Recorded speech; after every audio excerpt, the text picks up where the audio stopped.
Oui, c'est une bonne question. En fait, j'aime pas être distrait. J'aime pas qu'on me demande quelque chose quand je suis en train d'écrire.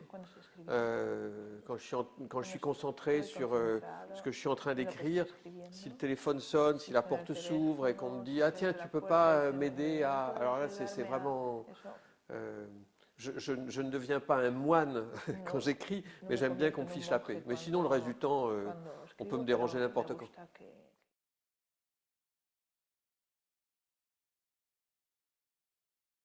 Heureusement, je n'ai jamais vécu une situation pareille. Euh, et je redoute qu'un jour, cette fête des voisins, avec tout le monde qui m'arrive. Mais non, non, heureusement, c'est pas du tout du vécu. C'est un peu caricatural, un peu exagéré pour que ce soit drôle. Mais d'imaginer que l'appartement, la pièce du fond, il y a de l'eau grand comme ça, le voisin du dessous arrive, ma femme me dit que mon fils n'est pas mon fils. Non, ça ne m'est jamais arrivé, heureusement.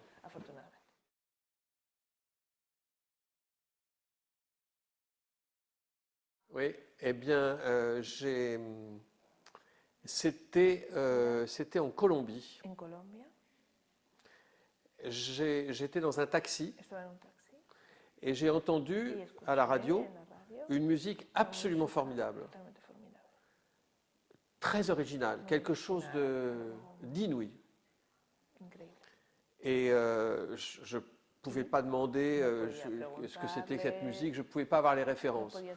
Et donc, quand j'ai repris l'avion à l'aéroport, je me suis dit, bon ben voilà, j'ai écouté un jour une musique formidable et je ne l'entendrai plus jamais.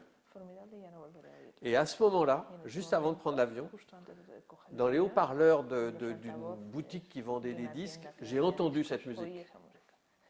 Alors j'ai dit à ma femme, garde la valise, j'arrive. J'ai couru chez le disquaire, j'ai dit, qu'est-ce que c'est ce qu'on entend là? Il m'a dit, c'est ça, monsieur.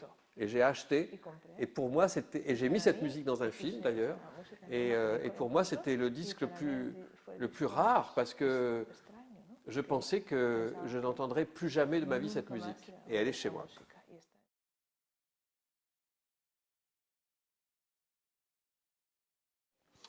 Les acteurs, on les choisit au feeling, surtout pour un film comme ça, on constitue une espèce d'orchestre. Et alors, il y avait Christian Clavier d'abord, et après on dit, bon, alors sa femme, tiens, Carole Bouquet, ce serait marrant de lui faire jouer quelqu'un de complètement dépressive. Et puis petit à petit, on constitue les choses comme, pardon pour la comparaison, mais un peu comme une recette de cuisine. Mais surtout, on travaille avec des acteurs, peut-être avec lesquels on a déjà travaillé, mais on travaille surtout avec des acteurs. Je travaille avec des acteurs que j'ai envie de rencontrer. Je ne connaissais pas Rossi, par exemple, et j'avais envie un jour de travailler avec elle.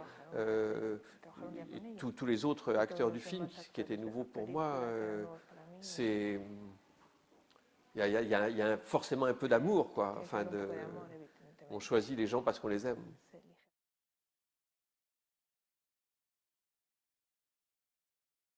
Le film n'est pas improvisé du tout. C'est un film qui est très écrit et les acteurs ont respecté le texte à la virgule. À une exception près, c'est tout ce que rajoute Rossi quand elle ronchonne en espagnol, en rentrant dans sa cuisine, etc. Alors tout ce qu'elle... ça, c'était pas écrit. Et j'ai demandé à Rossi de ronchonner en espagnol. Et on en a même rajouté en post-synchro après. Mais comme je ne parle pas l'espagnol, enfin très mal, j'ai jamais su ce qu'elle disait. Il faudrait qu'un jour je lui demande ce qu'elle dit. Peut-être elle dit du mal de moi d'ailleurs.